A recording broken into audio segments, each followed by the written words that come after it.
Hey, welcome to Master of None Too Often Dreamers. It's Kyle. I want to look at these Galaxy Buds 2 True Wireless Earbuds by Samsung. These are the successor of the Galaxy Buds Plus, which I was a big fan of, but do they live up to the family name? Or are they even worth the upgrade from the Buds Plus? Quick run through of the specs. First, I'll start by saying I really thought from marketing pictures online that these were going to have a matte finish. They don't, but looking again, maybe I was just crazy. However, one thing I cannot fault Samsung for is they do aesthetics very well. But I wish I could say the same about every aspect of these buds. You know I love sound quality, and these sound good, better than most buds on the market, that is. But if you're looking for excellent sound, these are not it. Though that is always a matter of personal preference and music choice. These do well with hip hop and other bass heavy music, but not a lot of clarity with singing and vocal performance music. I would liken these to the Buds Plus in sound, although they do sound a little better in the mids and high tones, but especially better in bass. What these do much better than the Buds Plus is the passive noise isolation. The in-ear seal in the Buds 2 is pretty good when paired with the right ear tip size. So try all the included tips. You may even have to mix and match. That alone adds much more to the fullness of the sound delivered. I'd say the Buds 2 are similar to Jabra's Elite models of passive noise isolation, but lacking in the same overall refinement and snugness. Keep in mind, with this firm seal, you will have that in your head feeling and hear your own heartbeat. That can take some getting used to, but that too isn't as significant as the Jabra brand's product. Hello, pleased to meet you. My name is Ananias. Hello, pleased to meet you. My name is Ananias. But let's talk about those ear tips for a second. While Buds 2 do have a good seal, that's only initially. These have a major problem with staying in my ears. It's as if the ear tip itself is a little too bubbly and pushes itself back out. I have to constantly adjust these to maintain sound integrity.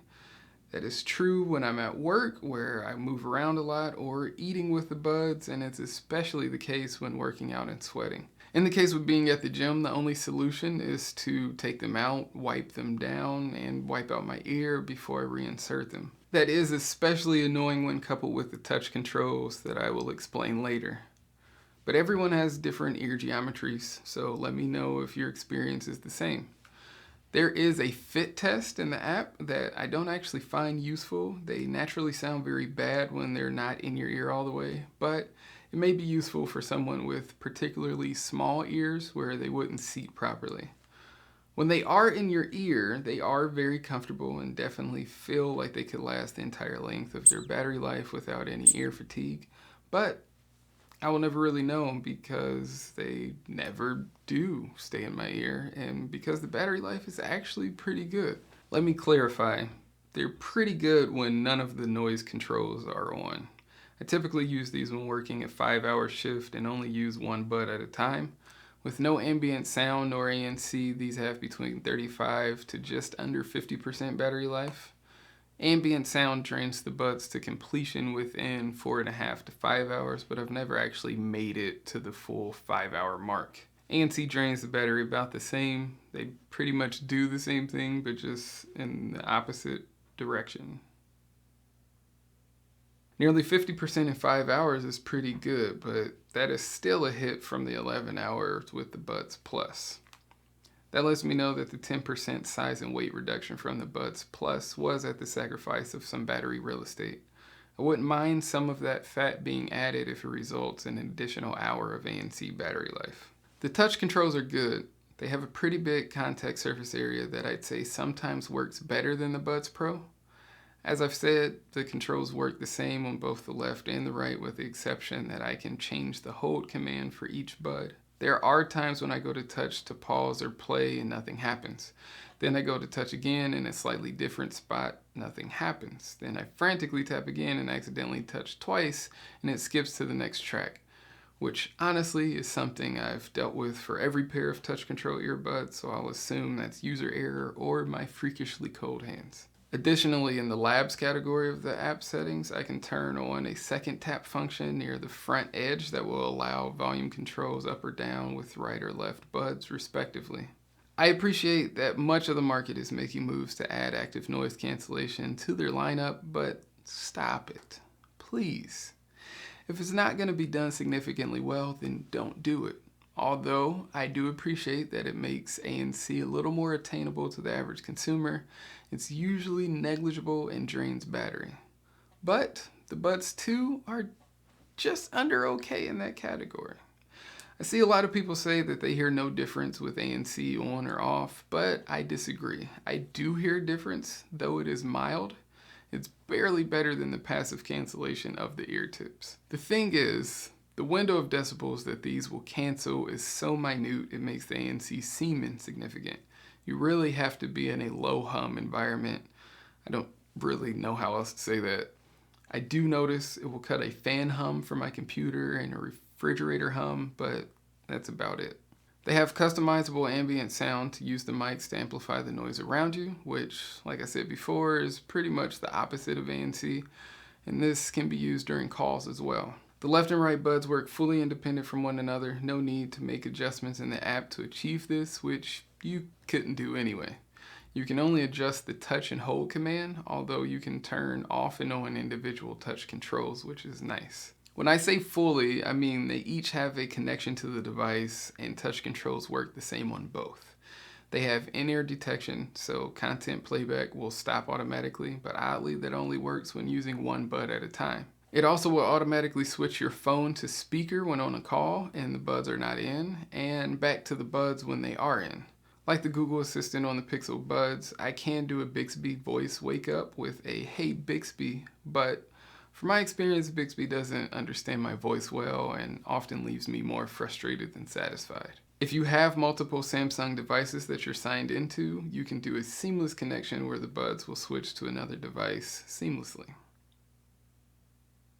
The only cool thing about that to me is you don't have to have the buds actually paired to that device, but you do need to have the app on that device. The Galaxy wearable app, of the buds and headphones that I've tested, I'd say it's the second best behind Jabber's Sound Plus app.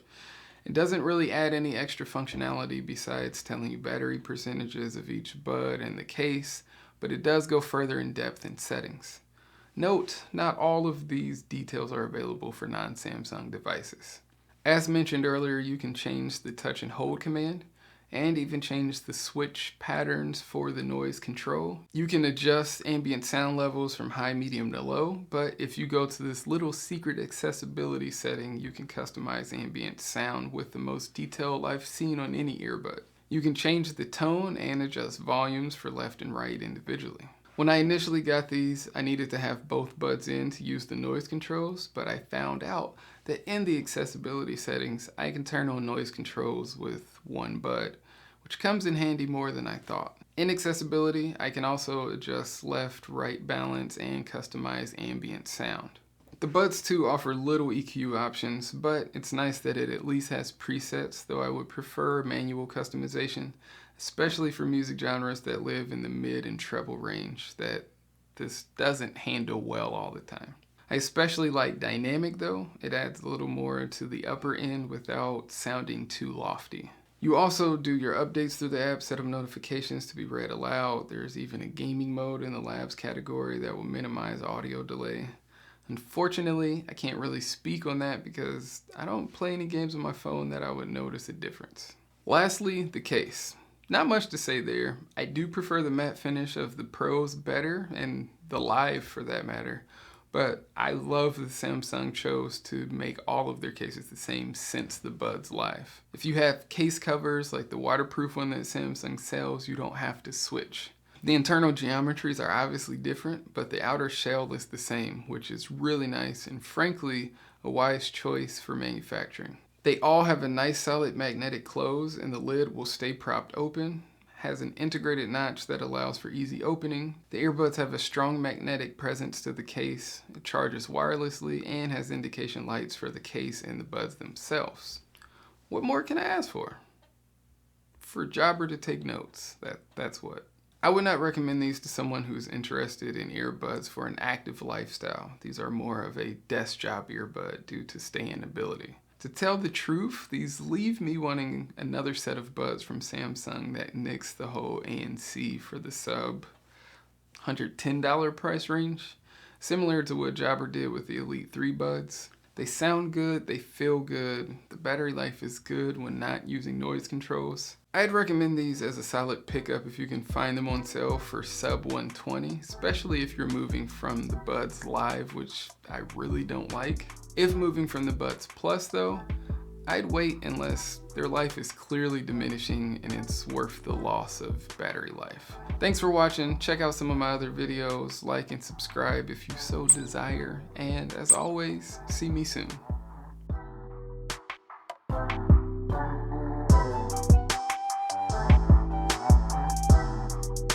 Is the elephant heavy? I'm coming back, baby.